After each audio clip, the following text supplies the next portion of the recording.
Bendecido martes. Estamos estudiando la escuela sabática para esta semana que se titula Jesús, el sacerdote fiel. Y para este día, martes 1 de febrero, corresponde el tema Un sacerdote eficiente. Hemos venido estudiando cómo existía una estructura de sacerdotes que venían de la descendencia levítica, específicamente descendencia de Aarón, que eran los encargados de ministrar en el tabernáculo. El tabernáculo se creó como imagen del propio y verdadero tabernáculo celestial, y el objetivo era que allí se pudiera dar un símbolo de lo que sería toda la representación de la historia de Jesucristo y su plan de salvación para toda la humanidad. Es así como el Señor viene, habita entre todos los pecadores. Luego de habitar entre ellos, es tomado como cordero inmolado sin mancha, entra al tabernáculo, simbólicamente la representación del cordero como sacrificio para perdón de pecados, que tenía que ser un cordero sin mancha. Eso fue lo que representaba a Jesucristo, que iba a ser el cordero sin mancha, que iba a quitar el pecado del mundo. Pero eso no termina ahí. Continúa el ministerio del tabernáculo con el lavacro, que representaba el lavamiento y es el bautismo, y resurrección, que representa la muerte al pecado y la resurrección a Jesucristo. Posteriormente, el Señor en su ministerio sacerdotal entra como intercesor al lugar santo, que es donde ruega por todos nosotros para que seamos justificados ante Dios.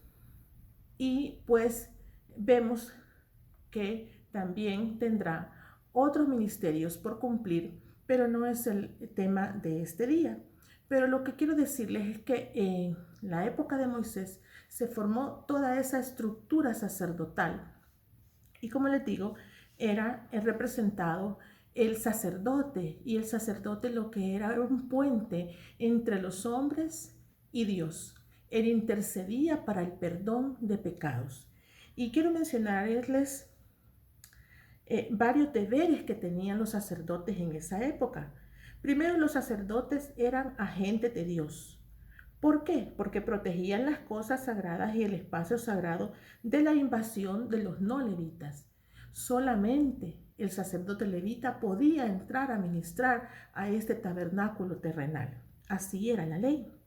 En segundo lugar, el sacerdote era un maestro de la ley.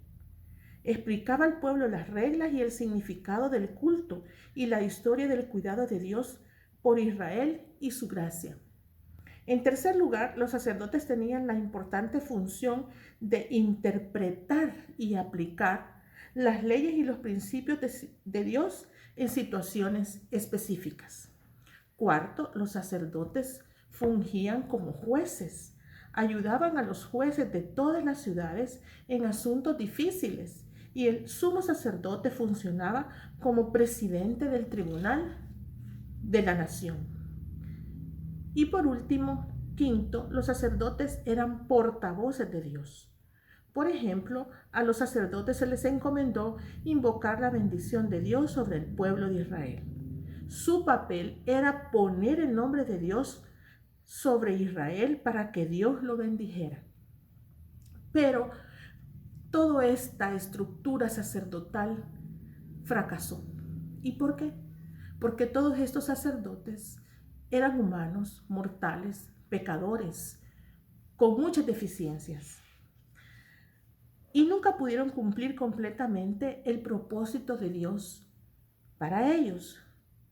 Estos altibajos del sacerdocio a lo largo de la historia de Israel fueron un factor, como un reflejo de la condición espiritual del pueblo. Y tenemos el ejemplo de los hijos de Aarón, Nadab y Abiú, que eran sacerdotes y que introdujeron fuego extraño al tabernáculo. Y a causa de esto fue que ellos murieron.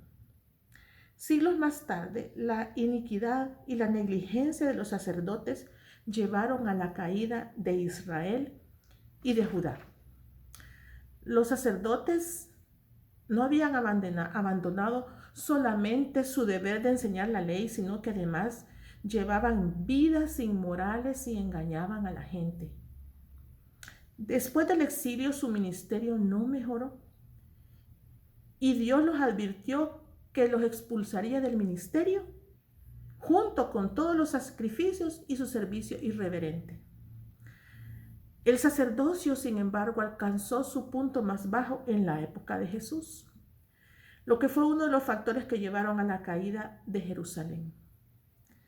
Vemos aquí pues que por esa causa nos refiere al versículo de este día que se encuentra en Hebreos 7:11, y los invito a que lo leamos. Dice: si pues la perfección fuera por el sacerdocio levítico, porque bajo él recibió el pueblo la ley, ¿qué necesidad habría aún de que se levantase otro sacerdote según el orden de Melquisedec y que no fuese llamado según el orden de Aarón? Los sacerdotes, según nos dice Hebreo, no podían ofrecer un acceso confiado y completo ante Dios porque ellos no podían ofrecer la perfección. ¿Por qué? Como lo hemos mencionado, no eran perfectos.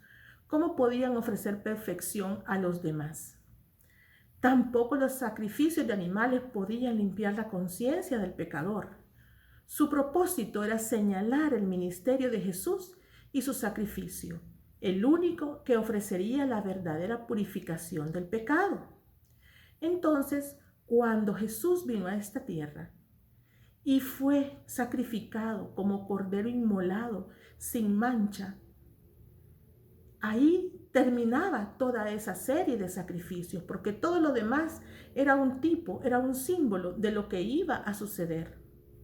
Y los que estaban antes de la venida de Jesús creían por fe, y los que Jesús iba a venir a ese sacrificio, y los que estaban después de la muerte de Jesús creían porque Jesús ya era el que murió por todos nosotros. Significa que al Jesús morir por nosotros y entrar en su etapa de sacerdote fiel, de sacerdote perfecto, de sacerdote sin mancha, que nos enseñó la obediencia y nos enseñó a que el sufrimiento nos lleva a la perfección. Entonces ya no había necesidad del sacerdote terrenal, porque teníamos un mejor sacerdote que era Jesucristo. Al morir Jesucristo, esas leyes del sacerdocio quedaron abolidas. Entonces ahora nuestro único sacerdote y nuestro único intercesor con Dios es Jesucristo. No necesitamos ya otro sacerdote humano, porque Él vino a sustituir todos esos sacrificios y toda esa estructura sacerdotal que era imperfecta. La venida de Jesús, pues, implicó ese cambio en la ley de los sacrificios. Se requería que los pecadores llevaran diferentes tipos de sacrificios en esa época para obtener la expiación, pero ahora que Jesús vino, ofreció ese sacrificio perfecto. La ley de los sacrificios de animales quedó de lado como resultado del nuevo pacto y la revelación mayor del plan de salvación. Quiero invitarte a que nos acerquemos confiadamente al trono de la gracia, a pedirle a nuestro único intercesor, Jesucristo, que nos ayude para que podamos ser justificados a través de Él y nuestros pecados puedan ser limpiados y seamos aceptos ante la presencia de Dios. Inclinemos nuestro rostro. Padre Santo, gracias porque tú eres nuestro sacerdote perfecto, el sacerdote sin mancha, obediente, fiel, eficiente. Gracias, Padre bendito, porque nos das esa gran oportunidad de acercarnos al Padre únicamente a través de ti. En Cristo Jesús oramos. Amén.